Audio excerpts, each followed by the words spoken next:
호산나 주의 이름을 찬양합니다.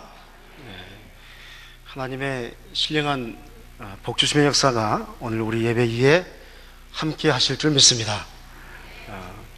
저에게 딸이 둘이 있습니다. 제가 딸이 둘이 있다면 사람들이 놀래요. 저를 젊게 보셨는지. 큰 딸이 초등학교 6학년입니다 하면 더 놀립니다. 아니 언제 그렇게 나시냐고. 둘째 딸이 큰 딸은 대부분의 분들이 엄마를 닮았다고 하고 둘째 딸은 저를 닮았다고 합니다. 그래서 이 둘째 딸 아이가 기분이 나빴나 봐요. 내가 여자인데 왜 아빠를 닮냐고. 그래서 이제 그 말을 듣고 난 뒤부터 제가 계속 뭐라 하냐면 너는 엄마를 닮았어. 너는 엄마를 닮았어. 요거를 제가 한 5년 이상 한 것 같아요. 기분 나빠하니까 3년에서 5년 이렇게 데려가는데, 그래서 어느 날 이 딸아이가요 놀다가요 갑자기 침대에 있다가 이렇게 나한테 하는 말이 나는 아빠를 닮았죠? 라고 말을 하는 거예요. 여러분 그 기분 아세요? 모르시죠? 조금 과장해서 온천하를 얻은 듯한 느낌이 막 몰려오는데요, 얘가 이쁘나 죽는 줄 알았습니다. 나 왜 이렇게 이쁜지. 그런데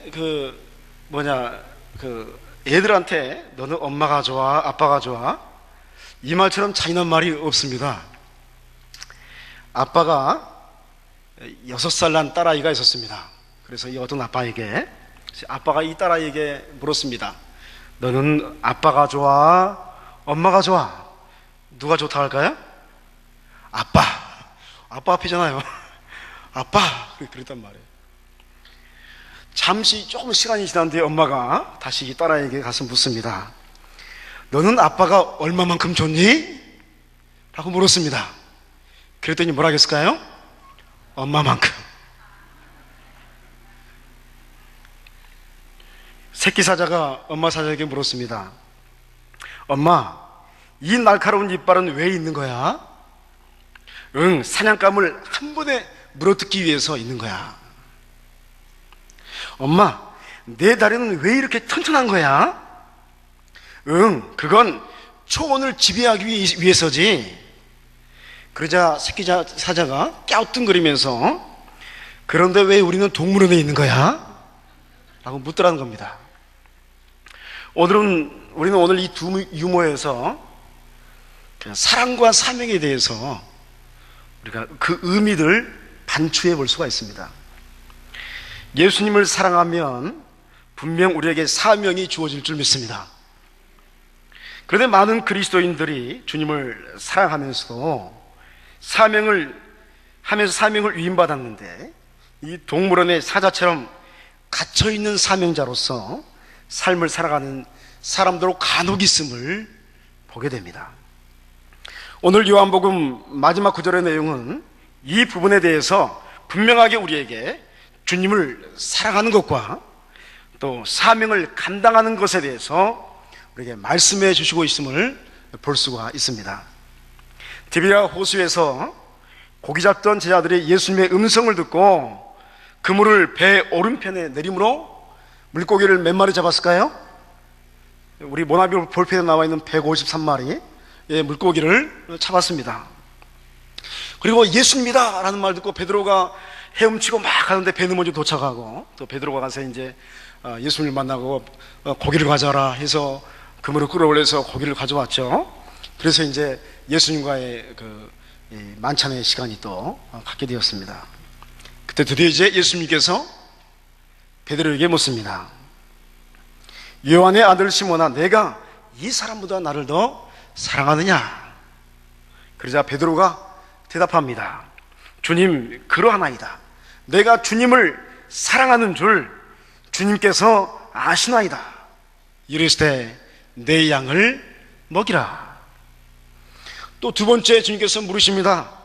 요한의 아들 시몬아, 내가 나를 사랑하느냐? 베드로가 말하기를 주님, 그러하나이다. 내가 주님을 사랑하는 줄 주님께서 아시나이다. 이르실 때 내 양을 치라. 세 번째 다시 주님께서 베드로에게 묻습니다. 요한의 아들 시몬아, 내가 나를 사랑하느냐? 이때 세 번째 물으심으로 베드로가 근심을 하면서 대답합니다. 주님, 모든 것을 아시오매 내가 주님을 사랑하는 줄을 주님께서 아시나이다.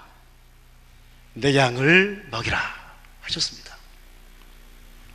사랑하는 여러분이요, 주님은 언제나 그의 사랑하는 백성과 제자들을 부르시면서 첫 번째 묻는 질문은 내가 나를 사랑하느냐? 라는 질문입니다. 주님 앞에서 가장 중요한 것은 내가 능력이 많이 있느냐? 내가 공부를 얼마나 했느냐?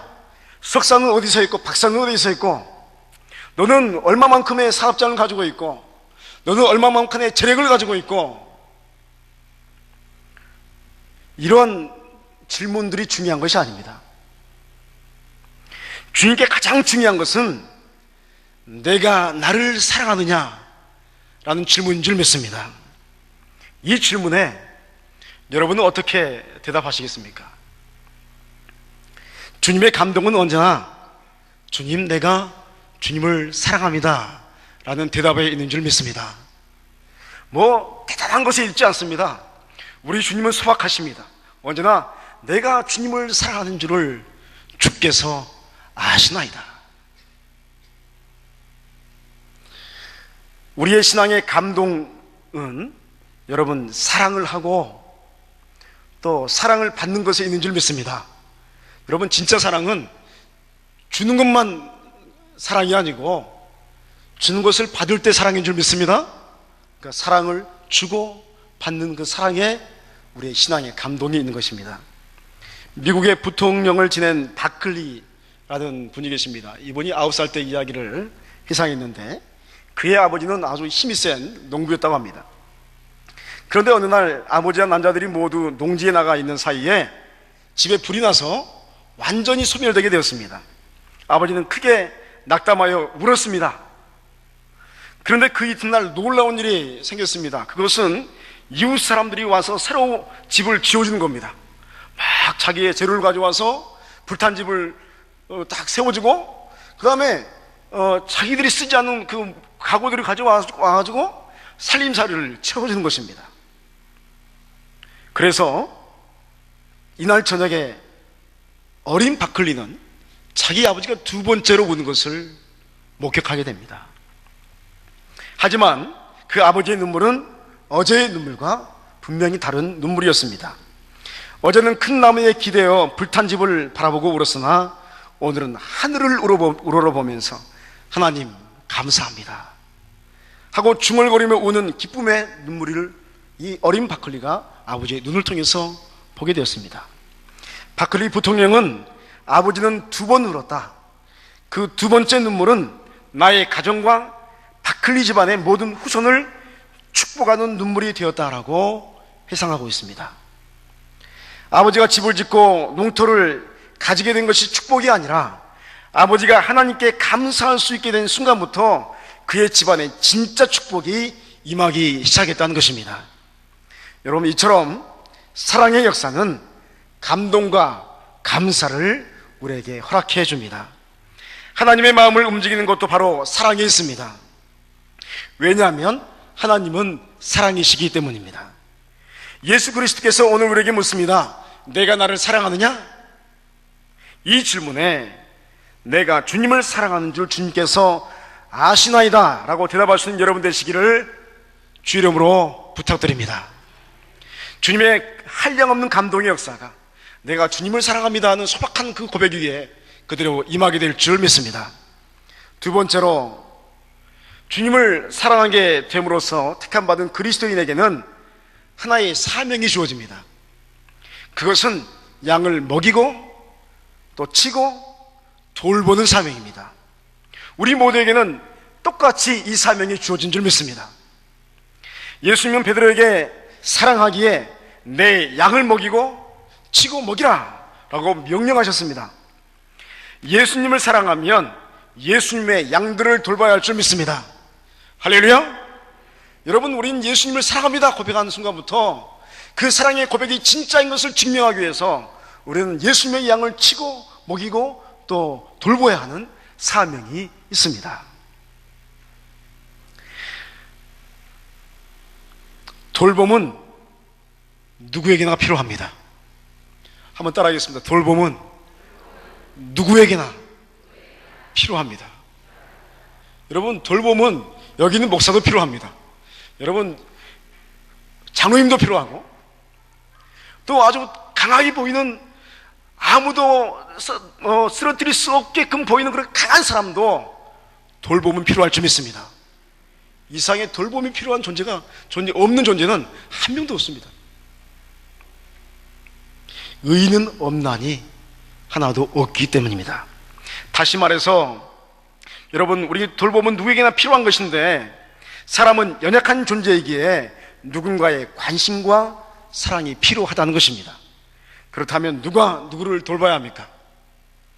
나도 약한데 누가 누구를 돌보는 것입니까? 그것은 여러분, 사랑을 많이 받은 사람이 다른 사람을 돌봐야 할 줄 믿습니다. 여러분, 저와 여러분은 누구의 사랑을 받았습니까?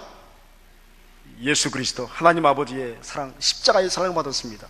한량없는 사랑, 아무도 감당할 수 없는 커다란 사랑을 받았습니다. 그러므로 사랑을 많이 받은 여러분들이요, 다른 사람을 돌봐 주시기 바랍니다.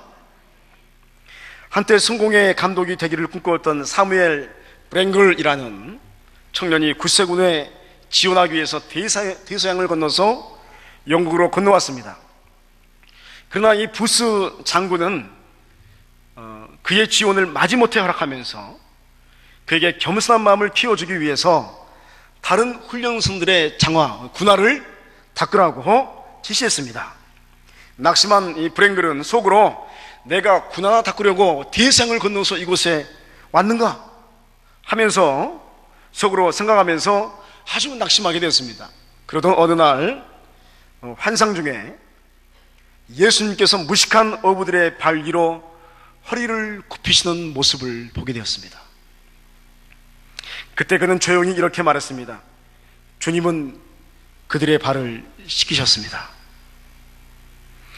저는 그들의 구두를 닦겠습니다. 할렐루야.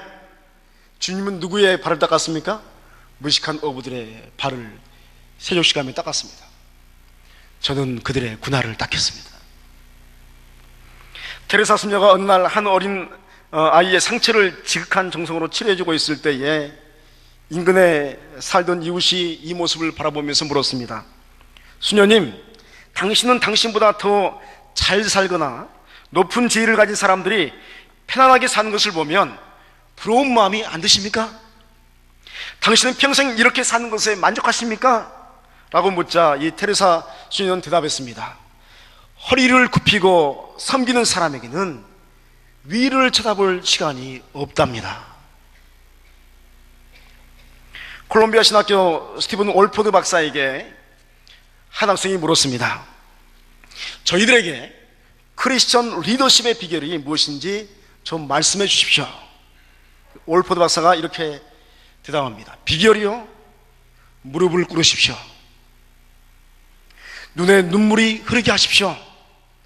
그리고 심장이 깨어져도 참으십시오. 한번 따라하겠습니다. 무릎을 꿇으십시오. 눈에 눈물이 흐르게 하십시오. 심장이 깨어져도 참으십시오. 할렐루야. 예수님은 우리의 구원을 위해서 자신의 높음을 비우셨습니다. 예수님은 우리의 영생을 위해서 자신의 육신을 십자가에 못 박히게 허락하셨습니다. 예수님은 우리의 죄사함과 구원의 완성을 위해서 자신의 심장에 창자국 나는 것도 허락하셨습니다. 이러한 예수님의 사랑은 실로 엄청난 사랑입니다. 이렇게 낮고 낮은 자의 모습으로 오신 예수님의 사랑을 받은 그리스도인은 엄청난 사랑의 빚을 진 자임을 우리는 알아야 합니다. 이런 사랑을 받은 우리에게 주님은 요구하십니다. 그것은 양을 먹이고 치고 먹이라는 것입니다. 내가 받은 은혜와 사랑을 갚기 위해서 우리는 내 옆에 있는 그리스도인을 사랑으로 섬겨야 할 줄 믿습니다. 교회의 직분에 따라서 또 사명에 따라서 봉사의 직임에 따라서 우리는 각자의 위치에서 교회를 섬기며 성도를 섬기고 사랑하는 것이 바로 양을 돌보는 역사에 동참하는 것인 줄 믿습니다. 오늘부터 우리가 서로 사랑함으로 양을 먹이고 입히고 돌보고 치는 주님의 부름받는 사역자들이 되시기를 주 이름으로 간절히 부탁드립니다. 세 번째로, 주님은 이러한 사명의 길로 우리를 각자 부르시는데, 이러한 부르심의 길은 공동체 안에서 하나됨의 조화를 이루면서 동시에 각자의 부름대로 개성 있는 신앙의 길을 걸어가야 함을 우리에게 말씀하고 있습니다. 사명으로 부름받은 베드로에게 예수님 18절에 다음과 같이 말씀하십니다. 내가 진실로 진실로 내게 이르노니 내가 젊어서는 스스로 띠띠고 원하는 곳으로 다녔거니와 늙어서는 내 팔을 벌리리니 남이 내게 띠띠고 원하지 아니하는 곳으로 데려가리라 라고 말씀하셨습니다. 이건 베드로가 어떻게 죽을지에 대해서 예언한 말씀이죠. 베드로가 십자가에 나중에 거꾸로 달려서 순교하게 됩니다. 그러자 베드로가 요한복음을 기록한 사도 요한의 모습을 보면서 요한에 대해서 묻습니다. 21절 22절 말씀에, 이에 베드로가 그를 보고 예수께 여짜오되 주님, 이 사람은 어떻게 되겠사옵나이까? 예수께서 이르시되 내가 올 때까지 그를 머물게 하고자 할지라도 내게 무슨 상관이냐? 너는 나를 따르라 하시더라 라고 기록되어 있습니다. 우리는 여기에서 사역의 부르심에는 각자에게 주어진 독특한 사역이 있음을 기억할 필요가 있습니다. 서로의 사역을 바라보면서 여러분, 시기와 질투와 분쟁을 일으킬 필요가 없다는 것입니다. 우리는 하나님의 교회로 부름을 받으면서 그리스도의 복음을 위해서 하나로 부름을 받았습니다. 하나됨의 역사로 부름을 받았습니다. 그러나 동시에 각자의 역할을 다양하게 맡게 됨으로써 우리의 사역은 나의 사역과 너의 사역의 다름으로 분명하게 나타나는 것입니다. 여러분, 내 사역과 너의 사역은 틀린 것입니다. 이것은 서로가 서로를 침범할 필요가 없는 것이요, 또 상관도 없는 것입니다. 질투할 필요도 없고, 하나님, 저 사람은 적은 상을 주셨는데 왜 나는 안 주십니까? 이렇게 말할 필요도 없다는 것입니다. 다만 하나님의 영광을 나타내기 위해서 교회의 질서와 또 말씀의 순종만이 우리에게 요구되는 것입니다. 주님께서 두 제자를 데리고 어떤 길로 들어서셨습니다. 거기서 주님은 각자에게 똑같은 무게의 십자가 하나씩을 건네주시면서 당신이 이 길 끝에 가는 곳에 가서 기다릴 테니까 너희의 각자의 십자가를 지고 나에게 와라 하고 가셨습니다. 그러자 이 두 제자가 십자가를 지고 예수님이 약속한 그 장소로 걸어가는 겁니다. 그런데 한 제자는요, 그 십자가를 지고 너무너무 즐겁게 가벼운 마음으로, 아주 즐거운 마음으로 열심히 걸어갔습니다. 그러다 보니까 빠른 속도로 걸어갑니다. 그런데 한 제자는 낑낑대면서 너무너무 무거워하면서 짜증내면서 막 걸어가는 겁니다. 첫 번째 제자는 두 번째 제자보다 하루 빨리 도착했습니다. 하루가 더 빨리 온 거죠. 그래서 예수님께서 등을 두들겨주면서 그래, 수고했다, 잘했다 라고 칭찬을 했습니다. 두 번째 제자가 이튿날 저녁이 되어서야 그 길 끝에 도착했습니다. 도착한 제자는 십자가를 주님의 발 앞에 내동댕이 치면서 불만을 토로합니다. 이런 법이 어디 있습니까? 저한테는 다른 제자보다 훨씬 더 무거운 십자가를 주실 수가 있습니까? 주님, 그럴 수 있습니까? 그래서 너무 무겁기 때문에 제가 더 늦게 도착하지 않았습니까? 라고 불평을 했습니다. 이때 이 주님이 마음이 상한 채로 그 제자를 바라보면서 이렇게 말씀하셨습니다. 십자가는 둘 다 똑같은 무게였느니라. 십자가가 무게가 틀렸다고요? 똑같았단 말입니다. 그런데도 앞사람은 아주 쉽게 십자가를 옮겼는데, 예수님, 저만 그럼 유독 제가 이 십자가 똑같은 무게였는데 유독 저만 늦게 왔다는 것이 그런 말씀입니까? 라고 말하자 예수님께서 이렇게 타이르시면서 말씀하셨습니다. 십자가를 탓하지 말아라. 그 까닭은 십자가를 지고 오는 동안 줄곧 불평을 늘어놓은 너에게 있느니라. 내가 불평할 때마다 십자가의 무게는 늘어났던 거야. 앞에 온 제자는 십자가를 지고 있는 동안 사랑을 실천하고 기쁜 마음으로 왔기 때문에 그 사랑이 십자가의 무게를 덜어주었던 것이다. 그래서 힘들지 않고 이 십자가를 옮길 수 있었다 라고 말씀하셨답니다. 사랑하는 여러분요, 우리는 자신의 십자가를 지고 예수님을 따르는 사명을 받은 주님의 제자들인 줄 믿습니다. 그런데 이 십자가는 각자에게 딱 맞게 주어진 십자가임을 알아야 합니다. 누구의 십자가는 무겁고 누구의 십자가는 가벼운 게 아닙니다. 이런 십자가의 사명에 대해서 다른 사람의 십자가의 사명과 비교하면서 내 것이 더 힘듭니다, 혹은 내 것보다 더 저 사람의 십자가가 좋습니다 라고 말하는 것은 매우 어리석은 것입니다. 주님께서 여러분을 사랑의 사명의 길로 여러분 부르신 줄 믿으십니까? 저와 여러분을 여러분 십자가의 사랑의 사명의 길로 부르셨습니다. 그렇다면 여러분 감사함으로 자신만의 십자가의 사명을 감당하시기 바랍니다. 베드로는 사도 요한의 길에 대해서 비교하면서 주님께 물었습니다. 요한은 어떻게 됩니까? 나는 내 마음대로 돌아다니지 못하고 끌려갈 건데 요한은 어떻습니까?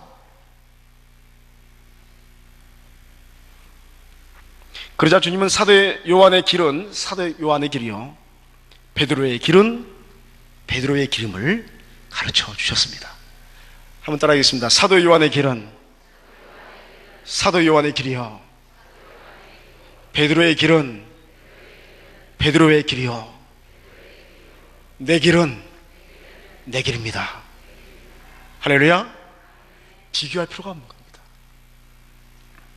비교하지 않고 자신의 사명에 충실한 사람이 행복한 그리스도의 제자임을 믿으시기 바랍니다. 사랑하는 여러분요, 오늘 우리는 요한복음 마지막 부분의 말씀 앞에서 예수님을 사랑하는 것과 예수님의 양을 돌보는 십자가의 사명에 대해서 우리가 살펴보았습니다. 그리고 우리 또한 이러한 사랑하는 사명으로 부름받은 자들임을 깨닫게 되었습니다. 오늘 주님은 우리에게 묻습니다. 사랑하는 자야, 내가 나를 사랑하느냐? 이 물음에 주님, 제가 주님을 사랑합니다라고 대답할 수 있는 여러분 되시길 바랍니다. 그리고 주님의 양을 돌보고 먹이는 사명을 우리가 사랑으로 감당할 수 있는 귀하고 복된 여러분이 되시기를 간절히 소망합니다. 동시에 나의 사명과 다른 사람의 사명을 비교하지 말고 자신의 사명에 자족하며 감사해서 일평생 행복한 주님의 사역자여 또 제자로서의 삶을 살아가는 하늘의 신령한 복을 부여받는 여러분 되시길 주의 이름으로 간절히 축원드립니다. 기도하시겠습니다.